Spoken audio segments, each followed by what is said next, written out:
avait cette voix rauque, énigmatique, une voix sombre qui semblait résonner du fond des ténèbres.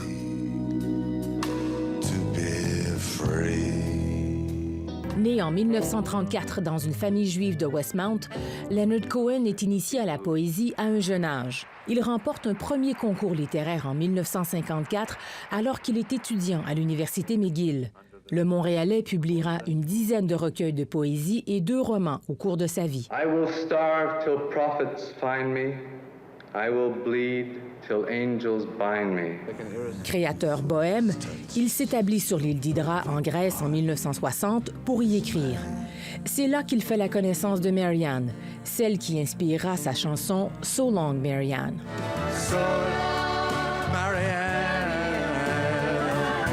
Souhaitant percer aux États-Unis, Leonard Cohen s'installe à New York en 1966 au mythique hôtel Chelsea. Il y côtoie Bob Dylan, Jimi Hendrix, Janis Joplin. I remember you well in the Chelsea Hotel. Elle deviendra l'inspiration de sa chanson Chelsea Hotel No. 2. Son premier succès, Suzanne, paru en 1967, est un hymne à la beauté de la femme de son ami, le sculpteur montréalais Armand Vaillancourt.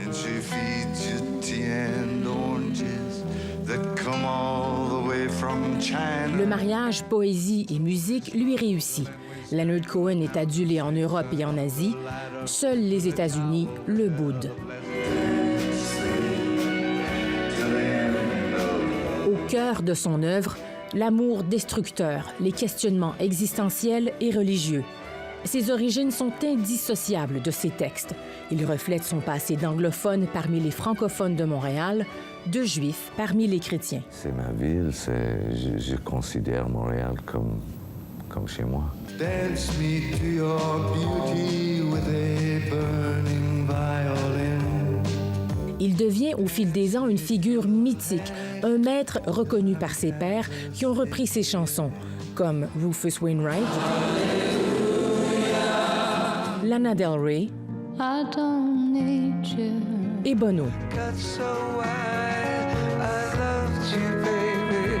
Au milieu des années 2000, sa gérante s'enfuit avec sa fortune. Septuagénaire, Leonard Cohen doit remonter sur scène, au grand plaisir du public.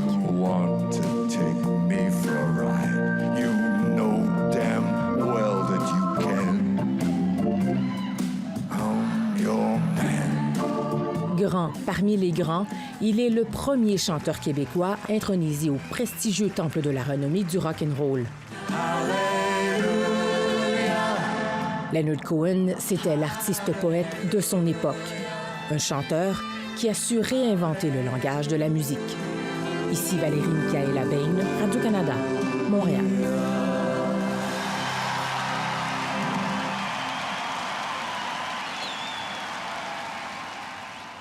Voilà, Léonard Cohen. Alors, pour commenter la disparition de Léonard Cohen, Yves Bigot est avec nous. Bonsoir, Yves. Bonsoir, Xavier. Yves Bigot, directeur général de TV5 Monde, mais aussi, peut-être surtout et avant tout, un amateur, un fou de musique, la musique et le rock, surtout, auquel vous avez consacré plusieurs livres, notamment Plus célèbre que le Christ, où vous tiriez 50 portraits de rockstars, dont, évidemment, Léonard Cohen. Mais on peut dire que lui, c'était plus un poète qu'une rockstar. En tous les cas, c'était un littéraire, Léonard Cohen, avant tout. Il a été connu, comme l'a très bien montré le reportage de Radio-Canada, d'abord par ses romans, ensuite par ses recueils de poèmes, primés les uns les autres au Canada. Et c'est d'ailleurs avec ce pécule, et parce qu'il venait d'une famille riche, juive de Montréal, donc qu'il est parti faire le tour du monde, donc à Londres, à Hydra, etc. Quand Bob Dylan a reçu le prix Nobel de littérature il y a quelques jours... pensé à lui. Voilà, tout le monde s'est dit... Mais s'il devait y en avoir un autre chanteur, ce serait Léonard Cohen. Ouais. Ce ne serait plus possible aujourd'hui, puisque le Nobel n'est attribué qu'à des vivants. Mais Dylan avait dit, Léonard, pour moi, tu es le numéro 1, moi, je suis le numéro 0. Ce qui est très juste, parce qu'il n'y aurait pas eu de Cohen sans Dylan, mais qui lui-même l'admirait beaucoup. Après donc, ces voyages, Léonard Cohen s'est retrouvé à Nashville, parce qu'il aimait beaucoup la musique country. Il a essayé dans des groupes de musique comme ça, un peu traditionnelle. Et puis, finalement, il s'est retrouvé à Greenwich Village avec tous les folk singers, Dylan et compagnie. Et c'est là que les chanteuses, Judy Collins surtout, mais aussi Joan Baez, ont repris ces chansons, l'ont fait connaître jusqu'à la parution en 1967 de The Songs of Leonard Cohen avec le fameux Suzanne. qu'on écoute. On écoute un extrait. Jesus was a sailor when he walked upon the water, and he spent a long time watching from his lonesome wooden tower, and when he knew for certain only drowning men could see him, he said, oh. Donc Leonard Cohen qui a beaucoup travaillé aux États-Unis, mais qui était d'abord et avant tout, on l'a parfois oublié, un chanteur canadien, on l'a dit dans le sujet. Ah oui, un Montréalais, anglophone, mais aussi bilingue, hein, comme tous les Montréalais. D'ailleurs, dans Suzanne, qui est une Montréalaise, hein, qui était sa muse, quand il chante Our Lady of the Harbor, Notre-Dame du port, il parle de Notre-Dame, la cathédrale de Montréal, hein, qui surplombe le grand port de Montréal. Les autorités lui ont rendu hommage d'ailleurs. Le Premier ministre, hein, Justin Trudeau, le maire de Montréal, Denis Coderre, hein, lui rendent hommage, comme les Montréalais le font, on les a vus dans les images hein, tout à l'heure. Ouais. Il était très connu dans l'univers francophone, Leonard Cohen, c'était une icône en France. Il a chanté évidemment dans tous les festivals de l'île de White ou ailleurs, à Aix-en-Provence aussi, où il était entré sur scène sur un grand cheval blanc, hein, ça avait frappé les esprits. Il chantait à la fête de l'Humanité, et d'ailleurs le lendemain de son passage à la fête de l'UMA, il avait déjeuné en tête-à-tête avec le président Valéry Giscard d'Estaing. C'était quelqu'un d'ailleurs qui s'intéressait beaucoup à la géopolitique et à l'avenir de la planète, Leonard Cohen. Son fils Adam, lui, a fait ses études à Paris, à Nanterre et dans les universités françaises. C'est lui qui a produit son dernier album, You Want It Darker. Ouais. Et il est arrivé à Leonard Cohen à quelques reprises de chanter en français, et notamment le fameux Partisan. Les Allemands étaient chez moi, ils me disent signe-toi, mais je n'ai pas peur. J'ai repris mon âme.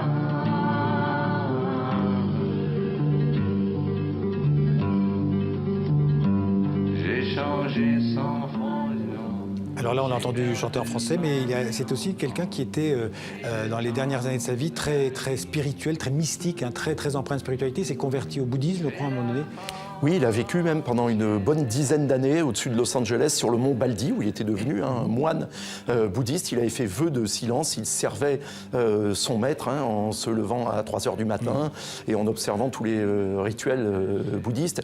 Mais toujours ses chansons, voilà. Sa musique, ses textes ont été empreints d'une profonde spiritualité. Même sa musique, son chant, hein, avec cette voix très grave, profondes, comme ça, sont presque analgésiques hein, d'une certaine façon, elles sont apaisantes, ouais. Elles recherchent, elles explorent en tous les cas la spiritualité. Parfois d'humour aussi. Mais pas uniquement. Ouais. Énormément d'humour juif, d'humour noir aussi souvent, et puis beaucoup d'érotisme. Hein. Leonard Cohen, c'est quelqu'un qui chantait l'amour, mais qui chantait la sexualité, parfois de manière très crue et imagée, mais crue néanmoins, qui chantait la guerre, qui chantait l'amour, qui chantait vraiment... Voilà, c'était quelqu'un de fondamental qui abordait justement les questions fondamentales. Avec des passages à vide et un renouveau artistique ces dernières années. Alors on l'a vu, hein, il a été volé donc par sa manageuse. C'est ce qui l'a amené d'ailleurs à revenir et à cesser sa pas carrière de moine, mais en tout cas sa vocation de moine, pour repartir sur les routes, hein, de nombreuses tournées, de très bons albums live. Je l'avais vu à Montreux il y a 2 ans, un concert de 3 heures exceptionnel, hein, à 79 ans, avec peut-être un des meilleurs orchestres de toute sa carrière, et puis une série de 3 albums, dont le dernier, voilà, You Want It Darker. Et on va réécouter un ancien. Absolument remarquable. On va écouter Alléluia, peut-être qui était un... Alors, Alléluia, c'est la chanson qui lui avait été, dans les années 80, refusée par sa maison de disques, mais qui est devenue sans doute la chanson la plus chantée par tous les candidats des Star Academy et The Voice de la planète, et dont le succès paradoxal et repris par de très très nombreux autres chanteurs aussi. Dont Jeff Buckley d'ailleurs. Dont Jeff Buckley, hein, qui est celui qui a ressuscité ce morceau, mais aussi John Cale, K.D. Lang et beaucoup d'autres. On écoute Alléluia. The secret chord that David played and it pleased the Lord, but you don't really care for music, do you? It goes like this. The fourth, the fifth. Voilà, un bref hommage à Leonard Cohen. On en parlera d'ailleurs tout à l'heure avec Jean-Baptiste Urbain dans la page culture. Merci Bigot d'être venu nous parler de Leonard Cohen. Et d'ailleurs, on pourra retrouver d'autres infos sur Leonard Cohen et un dossier sur notre site tv5monde.com. Merci Xavier. Merci beaucoup.